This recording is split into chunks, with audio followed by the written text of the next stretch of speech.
Pemirsa, teman Ahok saat ini menyebarkan posko-poskonya untuk dapat meraih dukungan bagi pencalonan Basuki Cahayapurnama sebagai Gubernur DKI periode mendatang.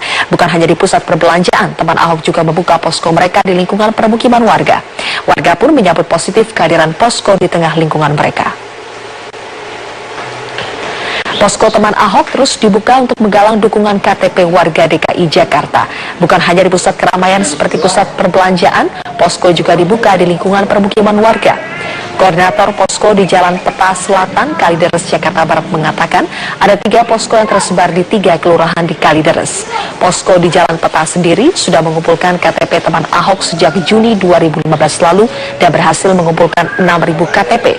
Saat ini teman Ahok mengklaim sudah berhasil mengumpulkan KTP warga sesuai dengan syarat yang ditetapkan untuk mengusung calon independen. Namun target 1 juta KTP masih terus digalang.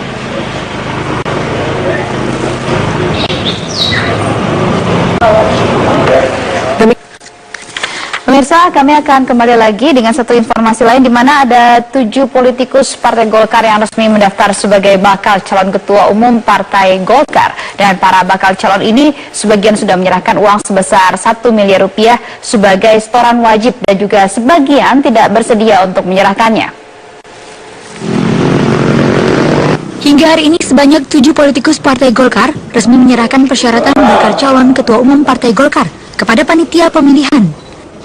5 di antara kandidat ini sudah menyerahkan uang iuran gotong royong wajib sebesar 1 miliar rupiah kepada panitia pemilihan. 2 orang lainnya termasuk Syahrul Yassin Limpo tidak menyerahkannya karena sejak awal menolak memberi mahar politik.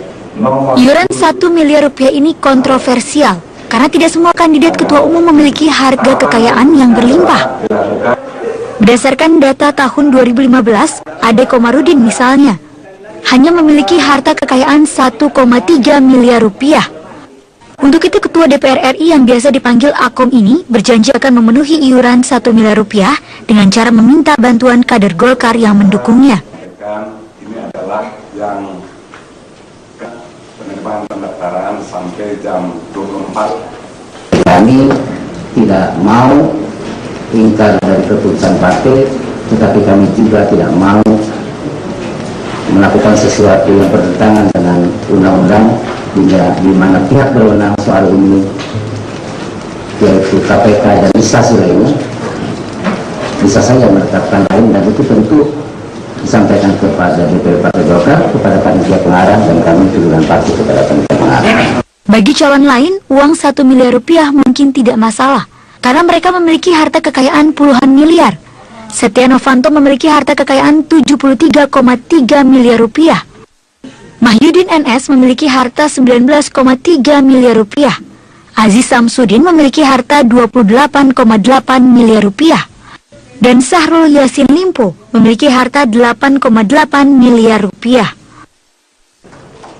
Para kandidat ketua umum ini perlu ditelusuri rekam jejaknya sebagai pejabat negara. Kader Golkar yang mengklaim suara Golkar suara rakyat perlu mempertimbangkan rekam jejak Setia Novanto yang pernah lengser dari kursi Ketua DPR RI karena kasus papa minta saham. Termasuk juga mereka yang sudah beberapa kali diperiksa KPK tersangkut kasus korupsi, sekalipun berstatus sebagai saksi seperti Mahyudin. Termasuk juga yang tersangkut Panama Papers seperti Erlangga Hartanto. Tim Liputan Metro TV. Bersama mantan staf khusus anggota DPR RI, Jailani kembali membeberkan proses pemberian suap kepada sejumlah anggota Komisi 5 DPR RI dalam persidangan kasus korupsi proyek infrastruktur.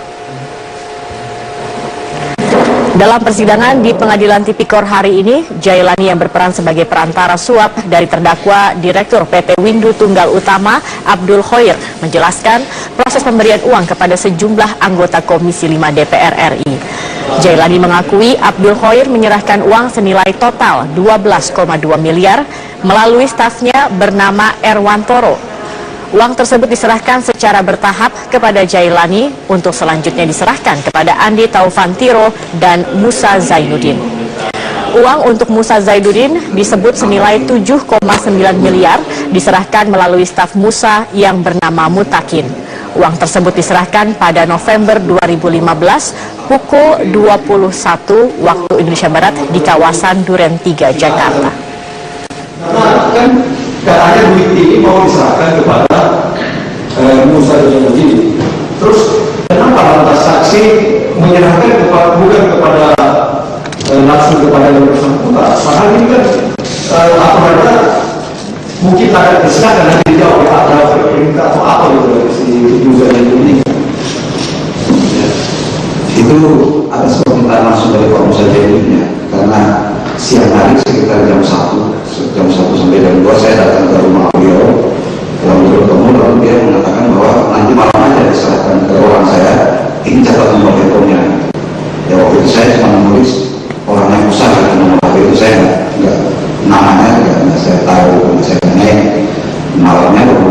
saya ketemu sekitar jam 9 pengerahan itu.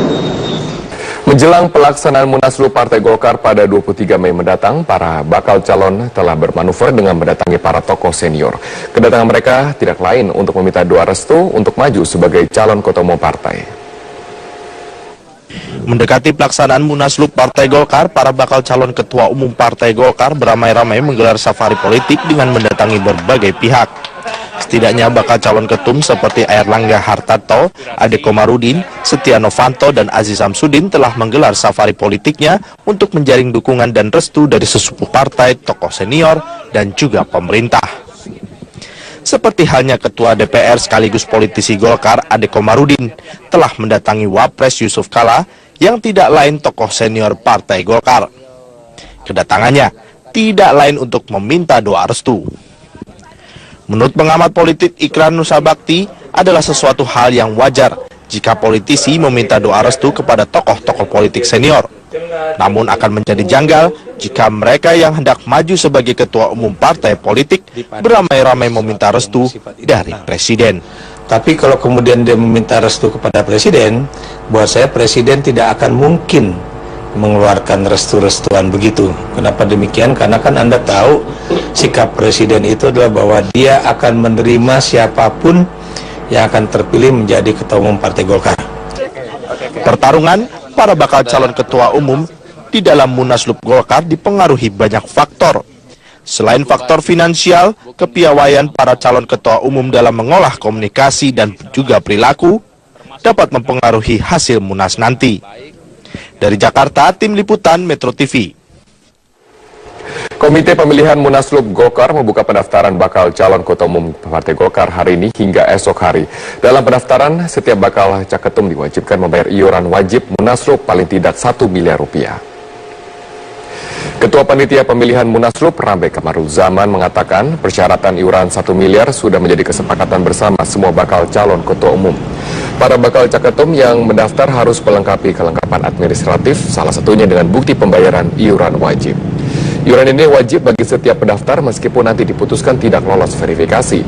Aziz Samsudin menjadi orang pertama yang mendaftarkan diri secara resmi sebagai bakal caketum. Diagendakan tanggal 7 Mei mendatang, panitia akan mengumumkan para bakal caketum yang lolos verifikasi. Jadi tahapan pendaftaran dulu sampai besok jam 12.00 kita menerima pendaftaran. Tanggal 5 Mei akan kita verifikasi. Sekaligus ada hal yang kurang, tanggal 5 Mei itulah untuk dilengkapi oleh para calon. Mirsa, inilah headline news pukul 22 waktu Indonesia Barat. Satu runway Bandara Ngurah Rai Bali sempat ditutup, kini perbaikan sudah dilakukan sehingga pesawat sudah bisa mendarat di bandara tersebut.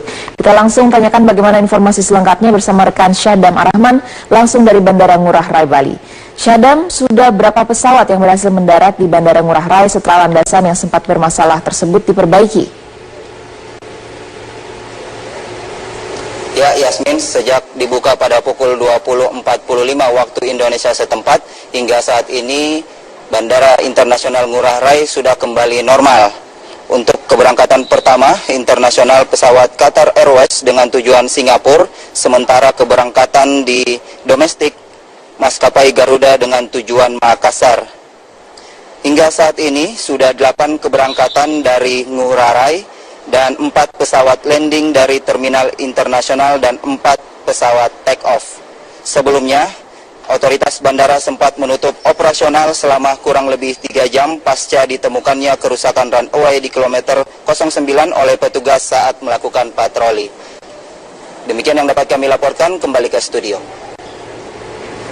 Baik, terima kasih Syadam Arahman melaporkan langsung dari Ngurah Rai Bali.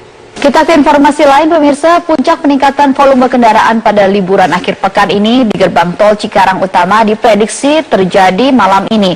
Sementara antrian terjadi di pintu keluar Cikarang Barat akibat persimpangan arus. Dan meski puncak volume kendaraan diprediksi akan terjadi malam ini, hingga kini belum terlihat adanya antrian di gerbang tol Cikarang Utama.